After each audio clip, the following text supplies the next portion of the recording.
And first let's see ingredients. Just ఒక 3 medium size onions తీసుకున్నాను and 2 tea spoons of ఉప్పు and 3.5-4 tea spoons of కారం, 1.5 tea spoon of అల్లం వెల్లుల్లి paste and 7-8 పచ్చిమిరపకాయలు and then ఇది మెంతి కూర, లైట్గా కరివేపాకు మిక్స్ అయి ఉన్న మెంతి కూర, ఉల్లికాడలు, ధనియాలు జీలకర్ర పొడి ఒక 1.5 tea spoon, 1/2 tea spoon garam masala పొడి, 3/4 టీ స్పూన్ పసుపు.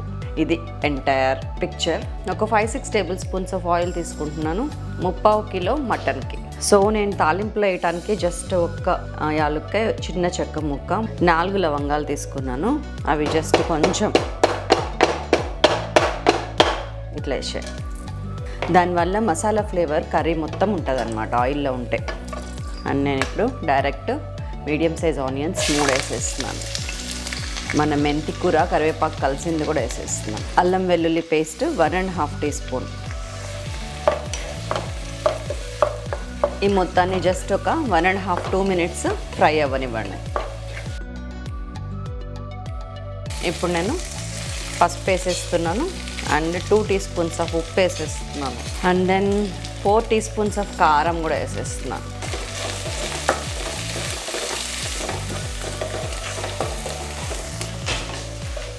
సో ఇప్పుడు మనం 3/4 కేజీ మటన్ని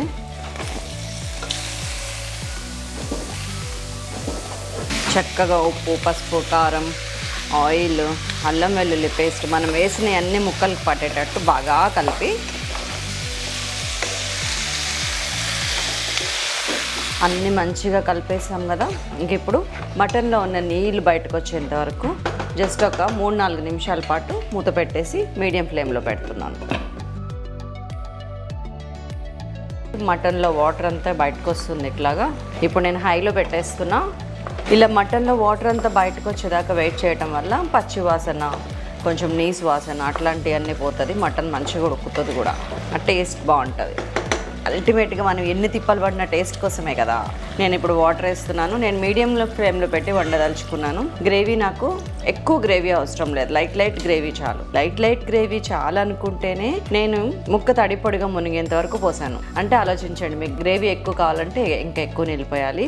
నాకు లైట్ గ్రేవీ చాలు. ఇదంతా పోతుంది, వాటర్ అంతా వెళ్ళిపోతుంది, మనకి ఇంకా చక్కగా పీల్చుకుంటుంది. ఇది కంప్లీట్ అవడానికి స్టవ్ మీద అద్భుతంగా రెడీ అవ్వాలంటే మనకి 1 అవర్ పడుతుంది.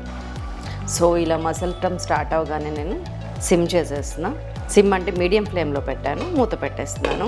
ఒక అరగంట వరకు దీన్ని నేను డిస్టర్బ్ చేయను. మెల్లగా మంచిగా ఇట్లాగా ఉడుకుతూ ఉంటుంది. హే, నీళ్ళు చూసారా, మనం ముక్క తడి పొడిగా మునిగేంత వరకు పోసాము, అయినా అయిపోవచ్చినాయి. ఈ గ్రేవీ చాలు నాకు. ఇంకొక 5-7 నిమిషాల్లో మనం బంద్ చేస్తామనగా, అంటే ఇది దాదాపు 35-40 మినిట్స్ నుంచి ఉడుకుతుంది. ముక్క ఎంతవరకు ఉడికింది? ఎస్, కొంచెం గట్టిగా ఉంది. ఇట్లా పట్టుకొని ఇలా చిదిపి చూడొచ్చు. ముక్క ఇంకొక 5-10 నిమిషాల్లో ఉడికిపోతుంది. ఈ టైంలో ఉప్పు, కారం, పసుపు అన్నీ చూడండి కలుపుకోవడానికి. ఉప్పు పడుతుంది, ఒక 1/2 టీ స్పూన్ వేసాను. కారం పడుతుంది, 1 టీ స్పూన్ వేస్తున్నాను. ఇంకొంచెం పచ్చిమిర్చి ఇప్పుడు వేస్తున్నాను 5 నిమిషాల ముందు. అండ్ ఇది ఉల్లికాడలు ఫ్లేవర్ అండ్ టేస్ట్ కోసం. అండ్ మన కొత్తిమీర, ధనియాలు జీలకర్ర పొడి, గరం మసాలా పొడి. చలో కలిపేస్తున్నా. అండ్ ఇప్పుడు కలర్ కూడా చూసారా. దీన్ని నేను సేమ్ ఇదే ఫ్లేమ్లో ఇలాగే ఉంచి ఇంకొక 5-7 నిమిషాల పాటు మూత పెట్టేస్తాను. వా, ఇది ఫైనల్ పొజిషన్ ఆఫ్ మన మటన్ కర్రీ.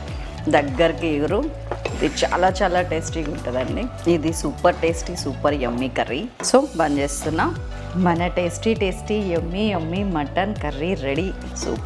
సూపర్ స్మెల్ అద్దరిపోయిందండి. మటన్ మనం టేస్ట్ కోసం తింటున్నాం అనుకుంటాం, కానీ అందులో చాలా కొద్ది వాటిలో మాత్రమే ఉండే వైటమిన్ B12 ఉంటుంది. అంతేకాకుండా ఐరన్, జింక్ అన్నీ కూడా, మినరల్స్ అన్నీ కూడా మటన్లో పుష్కలంగా ఉంటాయి. ఏదైనా జబ్బు చేసి తగ్గిన వాళ్ళని ఎనర్జీ ఇమ్మీడియట్గా రావాలంటే కీమా తినండి, బోన్ సూప్ తాగండి, మటన్ తినండి అని చెప్తారు. మన yummiest mutton curry is ready at.